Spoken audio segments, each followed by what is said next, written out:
우리가 이제 많이 보다 보면 대표이사, 그러니까 대표이사 행방불명되고 연락두절되는 경우는 이런 경우예요.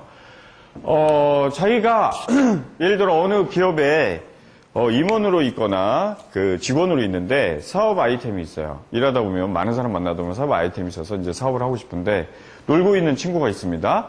그래서 이사하고 대표이사를 시켜놨어요. 자기는 다 빠지고 뒤에서 이제 그 바지사장이라고 하잖아요. 바지사장 세워놓고.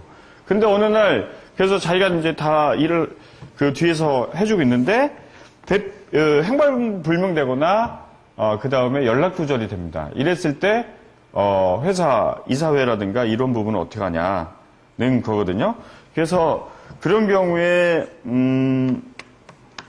일시이사를 둘 수가 있어요. 그래서 그 원수를 결하거나 그 다음에 이사 사망, 해임, 기타 뭐 행방불명, 연락두절 이런 경우에는 법원에 이사, 감사, 기타 이해관계인 청구에 의해서 일시이사의 직무를 행할 자를 선임할 수 있다라고 되어 있습니다. 이 규정은 대표이사도 그렇다라고 했을 때 대표이사도 마찬가지로 일시 대표이사 선임 청구를 법원에 할 수 있다라는 겁니다.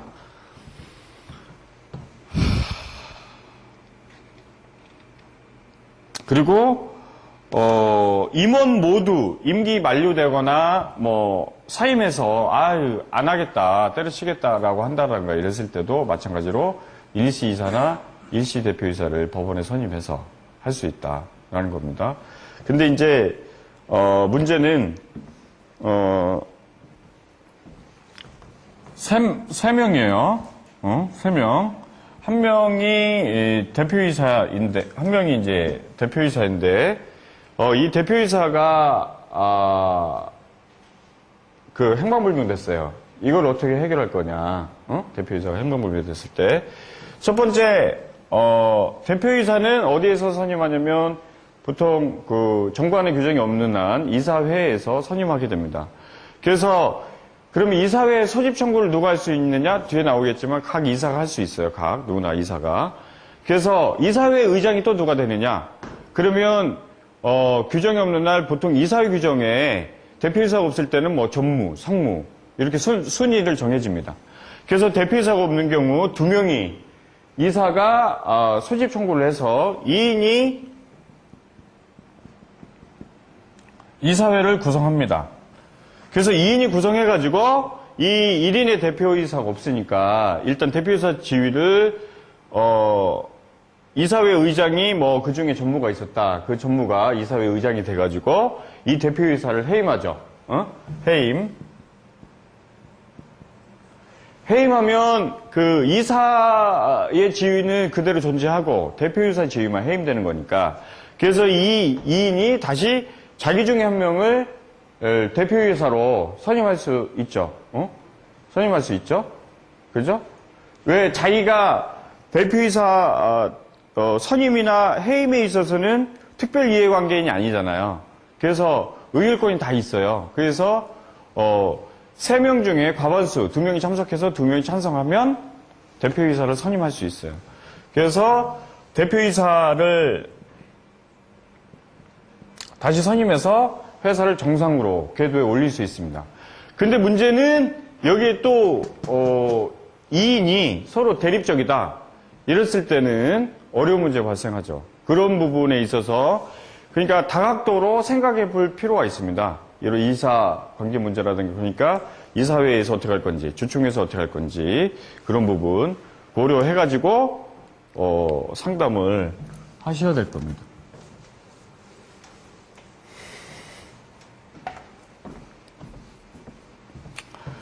그 다음에 이제 이사회 권한입니다. 그래서 나머지 부분 한번 보시면 될 것 같고요. 이사회 권한은 대표적인 게 우리 대표이사 선임, 신주 발행하는 거, 증자하는 거, 그 다음에 중요한 자산의 처분 및 양도, 이런 부분들 쭉 나와 있는데, 이 법정 권한 말고도 기타 권한이 있어요. 거기 기타 권한 보면은, 이사회 규정, 중요한 사내 규칙의 개편인데, 보통 일반적인 회사는 이사회 규정을 두지 않죠. 그래서 이사회 규정을 둘 필요가 있어요. 어떤 경우냐?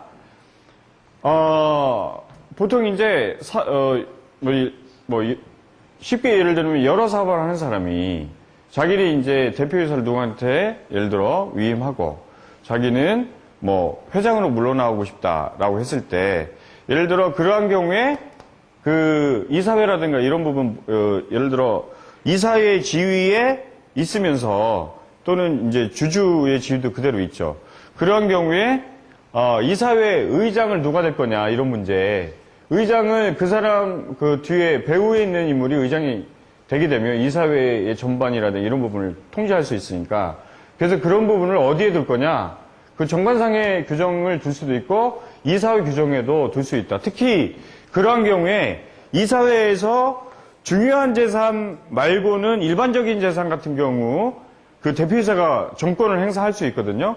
그런 경우에 그걸 제한하기 위해서는 이사회 규정에 예를 들어 10억 이상의 차입이라든가 이런 행위 제한을 할 수가 있어요.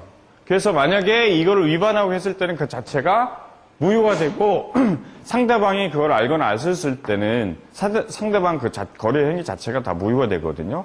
그래서 이사회 규정을 이사회 규정을 둘 필요가 있다. 그래서 기타 권한 중에 중요한 사내 규칙의 개폐 그게 그 이야기입니다. 그 다음에 이제 이사회에서 또 중요한 그 부분이 만들어지는 부분이 누구나 회사를 다니게 되면 다 퇴직금이라든가 급여 부분에 관심이 많죠. 그래서 특히 임직원 같은 경우는 원칙적으로 근로자가 아니기 때문에 주주총회에서 그 한도를 정하고 그 한도가 정해진 범위 내에서 이사회에서 보수를 정하도록 되어 있습니다. 그래서 그 임직원 퇴직금 지급 규정, 그 다음에 회사 내에 연봉 계약을 한다. 직원들하고 회사하고 한다고 했을 때 그 연봉 계약에 관한 기준 같은 거 이런 부분을 이사회에서 결정할 수 있습니다. 그래서 제가 8페이지를 한번 보겠습니다. 8페이지. 8페이지 보면은 이사회 규정이 있죠. 그래서 이사회 규정에 뭐 소집권자 5조 보면은 소집권자 대표이사가 하고 대표이사 유고시 전무이사, 상무이사가 한다. 그리고 회의 성립, 이사 전월 과반수 출석으로 이렇게 하고 그 다음에 결의는 11조 이사 전원의 과반수로 한다. 이렇게 이제 그 이사회 의결 정격수를 강화할 수도 있고요. 그 다음에 거기 보면은 4조 부의사항의 5호 차입이나 중요한 자산의 취득 처분은 원칙적으로 이사회 결의사항인데 거기에 50억이라는 규정이 근거가 있잖아요. 그래서 50억 범위 내 50억을 초과하는 경우에는 이사회 결의를 거치도록 대표이사의 그런 그 재산 처분이라든가 기타 차입 행위라든가 이런 부분을 제한하고자 이사회 규정을 줄 수 있다. 이 이사회 규정 이거 강의하기 오전에 금요일 날인가 어느 회사에서 저한테 전화 와가지고 예를 들어 회장을 두고 싶대요. 그래서 그러면 정관에 두면 되지 않겠냐 그랬더니 자기 정관상에 손대는 거는 그것도 어디였냐면 어디 회사인데 그 오너가 저기예요. 그 오너가 어디 대학 총장이에요. 그래서 대학 총장님이 거기에 이제 이사 지위로만 있고 그래서 회장으로 있고 싶다 그랬을 때 뭐 이사회 규정으로 그런 부분 뭐 그동안의 공로가 있어서 그 회장으로 누구누구 이사를 추대하고 회장으로 추대하고 그다음에 이사회의 의장은 그분으로 이렇게 하고 그런 규정을 둬가지고 회사를 운영하면 이게 이제 지배 관계를 규정하기 위해서 두는 거니까 그런 측면을 체크해 줄 필요가 있다는 겁니다. 그 다음에 8페이지 우리가 봤고 퇴직금 그 규정 14페이지에 한번 보겠습니다. 14페이지 보면은 14페이지에도 이렇게 이제 퇴직금 산정에 관한 지급 규정을 이사회에서 이렇게 이제 결정해가지고 이거는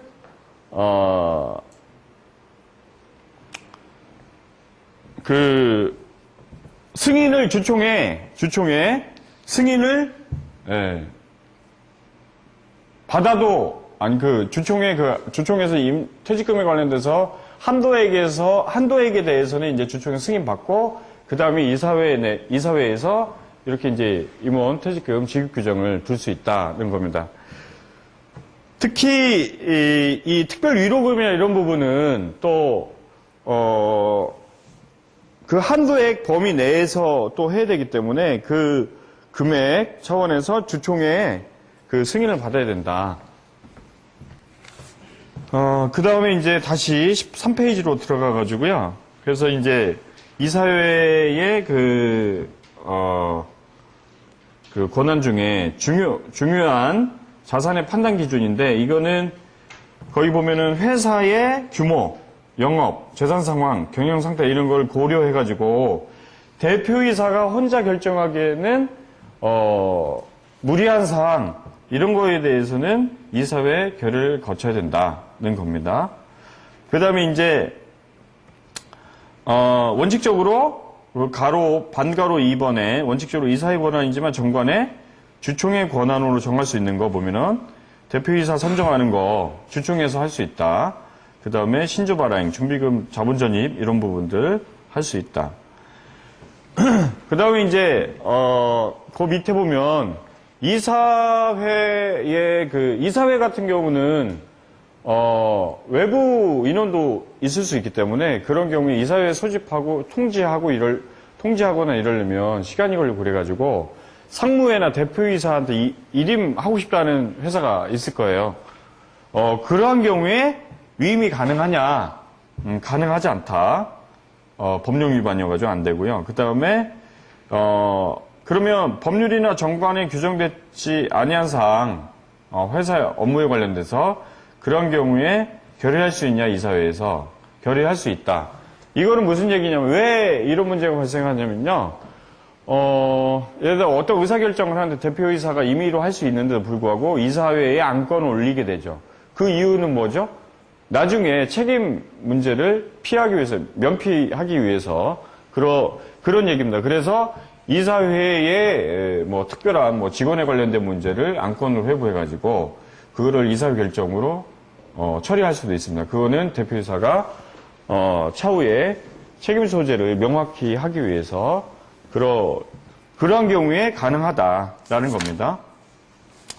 그 다음 4페이지 보겠습니다. 이사회 운영.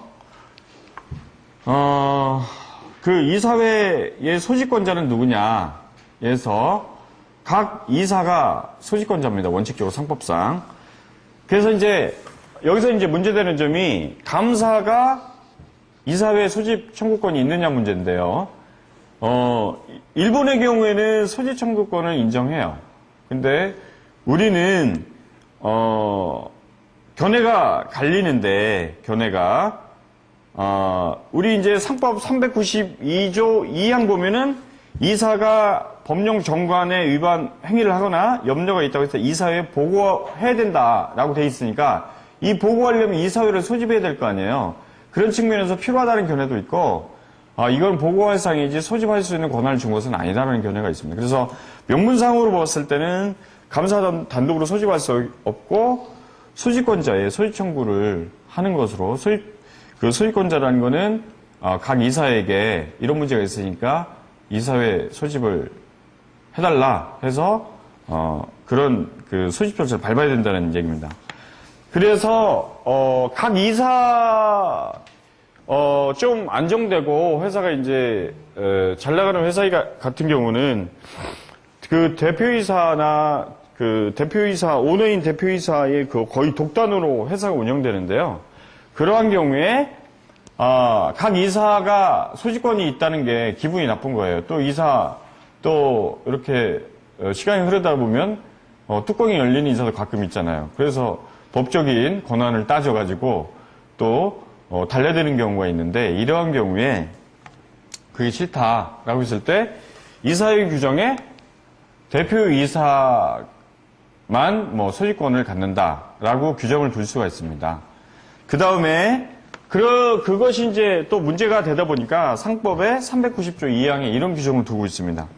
그래서 소집권자인 예를 들어 대표이사가 이사회 규정에 대표이사만이 소집을 할 수 있도록 한다고 했을 때, 대표이사가 소집 안 해요. 그런 경우에, 정당한 이유 없이 소집을 하지 않을 때는, 직접 소집 청구를 할 수가 있다는 규정을 보호 규정을 두고 있습니다. 그 이유는, 대표이사의 전횡을 막고자 하는 건데, 이 이사가, 정당한 이유 없이라고 하는 거는, 우리가 이제, 만약에 나중에 분쟁이 되면 소명을 해야 되잖아요. 그런 거는 예를 들어, 내용증명을 대표이사에 소집 청구해달라는 내용증명을 보낸다든가, 이런 그 절차를 밟은 후에 해야 될 것입니다. 근데도 불구하고 하지 않은 경우, 이런 경우에는 예를 법원에, 소집 청구를 해야 되겠죠. 그 다음에 이제 소집 절차인데요. 소집 절차는 이제 회의를 일주일 전에 한다. 여기 어저께 뭐 질문사항에 보니까 감사에게 통지하지 않은 경우, 어차피 출석해서 뭐 의결권이 있는 사람이 아니니까 감사에게 통지하지 않은 경우에 어떠냐라고 하는데, 감사에게 통지하지 않은 경우에는 이 상법상 이사와 감사에게 통지하도록 되어 있기 때문에 절차 위반으로서 무효가 되는 거예요. 그래서 반드시 감사에게 통지해야 된다. 그리고 이제 정관으로 뭐 단축할 수 있고요. 이 통지 방법으로는 주주총회는 서면이나 전자 서면으로 할 수 있는데, 이메일로 할 수 있는데, 이 이사회는 구두 말로 하든 전화로 하든 뭐 서면 이메일이든 모든 방법이 가능하다는 거예요. 이사회는. 그리고 이 이사회 소집 청구할 때 회의 사항을 주총은 명시를 하지 않습니까? 이사회는 하지 않아도 된다. 모여가지고 안건을 서로 토의해도 된다는 겁니다. 그 다음에 이사회 소집 절차가 하자가 있는 경우 무효다. 근데 다만 이사 전원이 참석해가지고 이의를 달지 않을 때, 다음부터 이게 예를 들어 다음부터는 빨리 통지 좀 해. 예를 들어 일주일 전에 해줘야 되는 거 아니야? 근데 뭐 이틀 전에 했어요. 그런 경우에 이제 와가지고 이사들이 보통 그러죠. 다음부터는 시간 좀 맞춰달라. 이런 경우에 그 이사회 자체는 적법해진다라는 겁니다. 그래서 아까 얘기한 감사 통지 부분도 역시 감사에게 통지하지 않았는데, 그 다음에 보면은 감사 이의 없이 참석한 경우에 하자는 치유된 것으로 본다는 거예요. 그 다음 이제 5페이지 맨 위에 보면은 정관상 개최 장소를 뒀습니다. 이사회를 본점 회의실에서 한다라고 뒀는데, 이사들한테 다 전화를 해가지고 제주도에서 우리 회의 한번 하자. 거기서 낮에 골프 치고 끝나고 나서 이사회를 개최하자라고 했을 때 그게 적법하냐? 이사 전원이 제주도까지 와가지고 회의에 참석했다면 문제가 안 될 것인데, 이사 일부가 참석하지 않는 경우에, 이 경우에는 문제될 수 있습니다. 제일 중요한 점이 여기에서 이제 이사회에서의 장소 문제는 그 이사수가 그렇게 많지 않기 때문에 주주와 달리, 주주총회 같은 경우는 그렇게 했을 때는 무효 사유가 될 수가 있어요. 근데 이 이사회 같은 경우에는 인원수가 많지 않기 때문에, 예를 들어 뭐 한두 명은 바쁜 일 때문에 참석하지 못한다든가 이랬을 때 그 절차 자체에 대해서 이의를 달지 않을 때는, 예를 들어 서울의 본점 회의실에서 해야 되는 이사회를 제주도에 했다 하더라도 그 자체가 무효가 되는 건 아니에요. 그래서 상황에 따라서 그걸 판단해 볼 필요가 있다는 겁니다. 그리고 이제 뭐 소집조차 생략하는 거 전원 동의하면 이사감사가 갑자기 함께 모여서 회의 안건을 논의할 수도 있다. 그 다음에 이제 이사회 결의인데, 결의에 있어서 의사정주성 과반수가 일단은 참석을 해야 되고, 과반수 이상이 이제 출석을 해야 되고 찬성을 해야 된다. 그리고 이게 이제 미달되면 무효고요. 그 다음에 가부 동수인 경우에는 부결로 처리된다.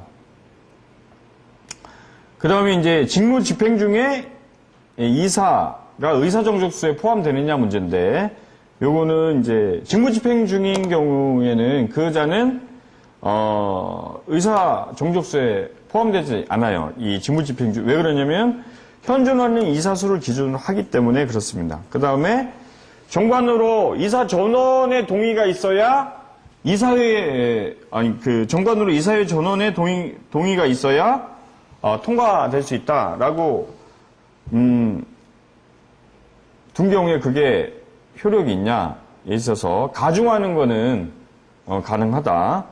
그 다음에 대표이사가 수인인 경우에 이사회에서 대표이사 전부 동의가 있어야 된다라고 했을 때 그 경우에는 특정인에게 결정권을 주기 때문에 안 된다.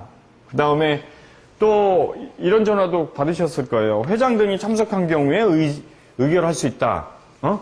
그렇게 가능하냐?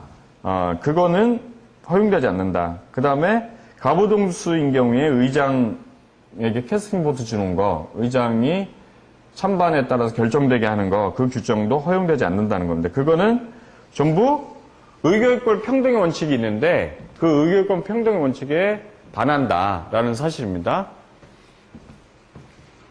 그 다음에 이제 결의 방법인데요.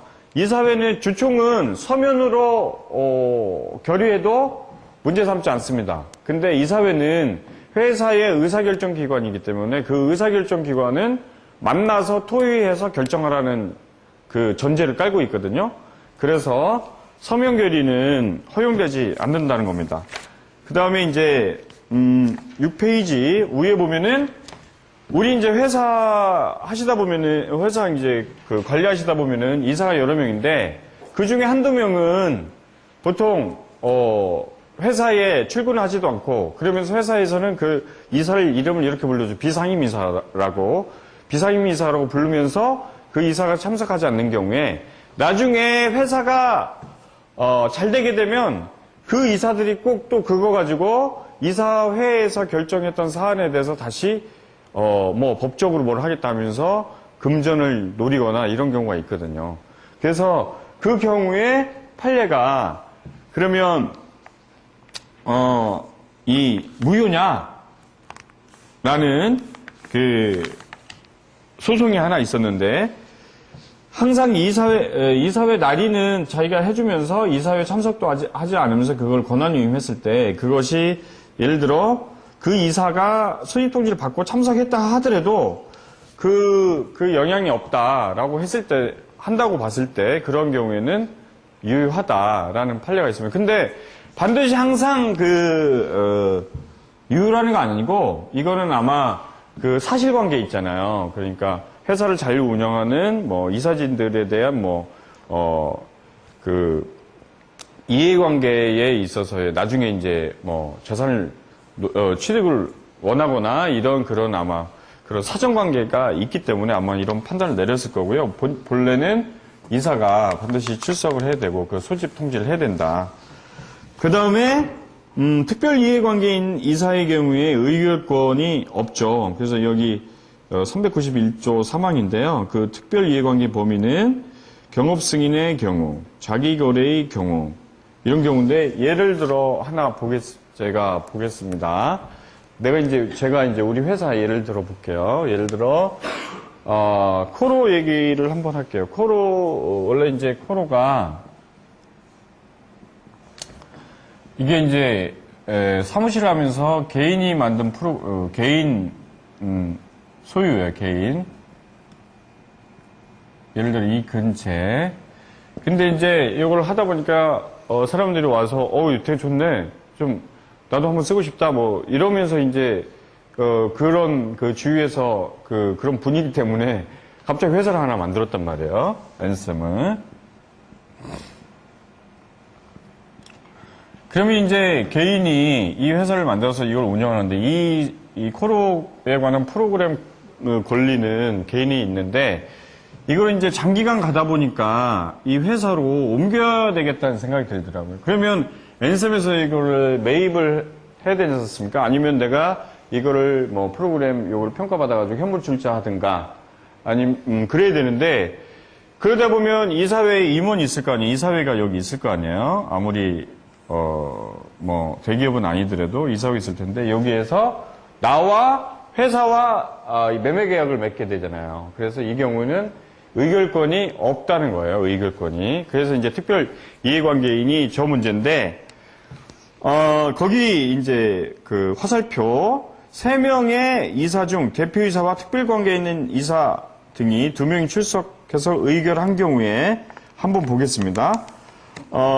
이사 3명 중 2명이 출석해서 과반수 출석 요건을 구비했고 특별관계, 이해관계에 있는 이사가 행사를 제외하더라도 결의에 참여할 수 있는 유일한 출석 이사인 대표이사 찬성으로 과반수 찬석 있는 결의로 적법하다는 겁니다. 예를 들어